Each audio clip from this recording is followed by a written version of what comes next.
नमस्कार। Panchayat ground zero से संजय सिंह रहते हैं ज़मीन पे और खबर रखते हैं ज़मीन की। हम पहचान रखते हैं पूरे हिंदुस्तान में चुनावी सर्वेक्षण के मार्फत, और हमारे जो चुनावी सर्वेक्षण हैं वह दिखाते हैं कि जो हम बताते हैं मतगणना से पहले, मतगणना के दिन वही आपको दिखता है।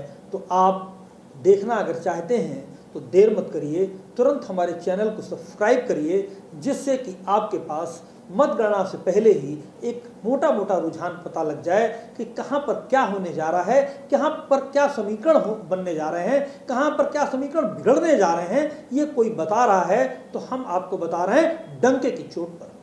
तो आज बात करेंगे उत्तर प्रदेश की।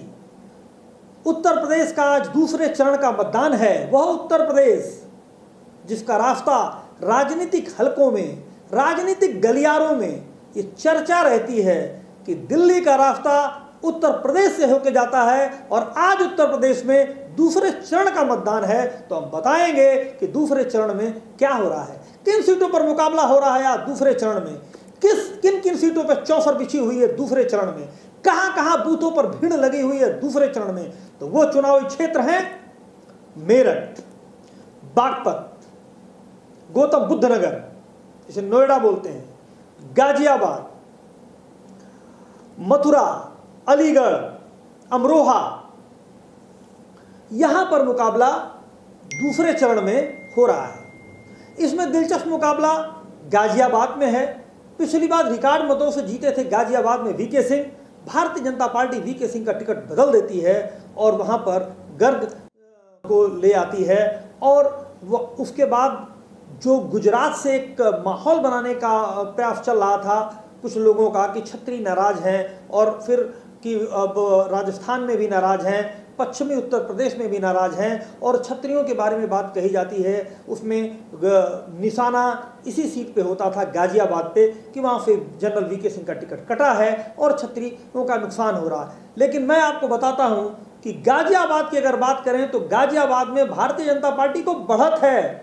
मार्जिन में जरूर कुछ फर्क पड़ेगा, लेकिन गाजियाबाद भारतीय जनता पार्टी जीतने में सफल होने वाली है। आज की डेट में मुझे लगता है कि भारतीय जनता पार्टी को गाजियाबाद में बढ़त मिल रही है।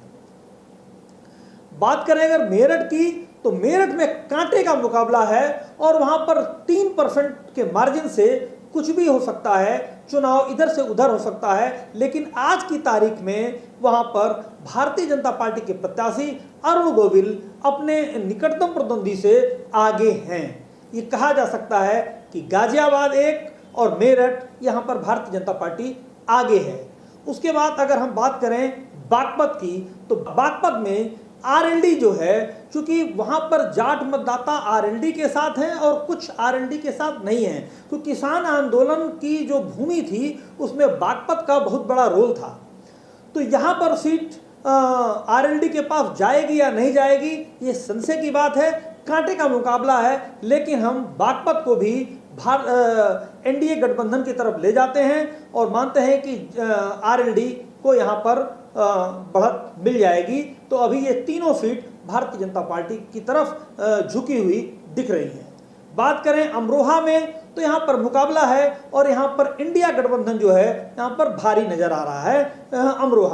अमरोहा में भारतीय जनता पार्टी थोड़ा पीछे है। बात करें बुलंदशहर में, तो यहाँ पर भी मुकाबला रोचक है। बुलंदशहर भी भारतीय जनता पार्टी भोला सिंह और प्रत्याशियों से भारी पड़ रहे हैं। बात करें अलीगढ़, अलीगढ़ में थोड़ा विरोध शुरुआती दौर में हुआ था सतीश गौतम का, लेकिन अलीगढ़ भी भारतीय जनता पार्टी आखिरी समय में जीत सकती है। रोचक मुकाबला है, कांटे का मुकाबला, सीट फंसी हुई है। अलीगढ़ को भी हम 50-50 कह सकते हैं।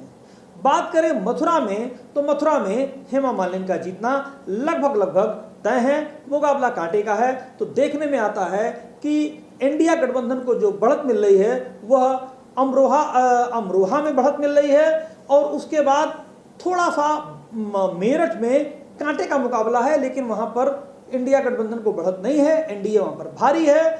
और उसके बाद अमरोहा को छोड़कर बाकी सभी सीटों में, और बागपत, अमरोहा और बागपत ये दो ऐसी सीटें हैं जहां पर इंडिया को बढ़त मिल सकती है। तो 8 सीटों का अगर मुकाबला है तो 8 में 6 सीट ऐसी दिखती है कि भारतीय जनता पार्टी एनडीए गठबंधन की तरफ जाएगी। 2 सीट डिस्टर्ब हो रही हैं, उसमें एक अमरोहा है और उसके बाद दूसरी बागपत है। और उसके बाद जो माइनर सीटें रहेंगी वो 2 सीटें हैं, उसमें एक सीट जो है वह मेरठ है और दूसरी सीट जो है वो मेरठ के साथ साथ दूसरी सीट अलीगढ़ है। तो अलीगढ़ और मेरठ यह बहुत क्लोज फाइट में सीटें हैं और अमरोहा में और बागपत में एनडीए को बढ़त है।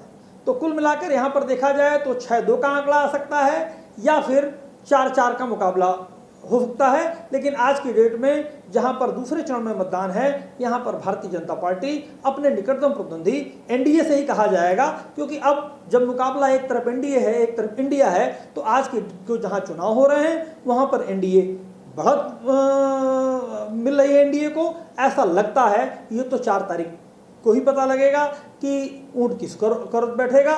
लेकिन आज के डेट में जहां पर उत्तर प्रदेश में चुनाव है, 8 सीटों पर चुनाव है, उन 8 सीटों में जाट बेल्ट की सीटें हैं और उन 8 सीटों की बात करें तो वहां पर इंडिया पिछड़ रहा है और एनडीए को बढ़त है। लेकिन इंडिया का भी खाता खुला है, ऐसा मुझे दिख रहा है।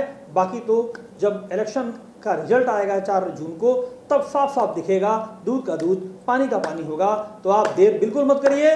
राजनीतिक अगर रुझान जानना चाहते हैं, राजनीति के बारे में जानना चाहते हैं, किस तरह से होती है रपटीली सड़कों पर राजनीति, उसके बारे में जानना चाहते हैं, तो मेरे चैनल को चाय ग्राउंड जीरो चैनल को सब्सक्राइब करें और जुड़ जाए हमारे साथ। आपको रोज एक नई खबर मिलेगी। तो यहीं से मित्रों इजाज़त लेते हैं। नमस्कार।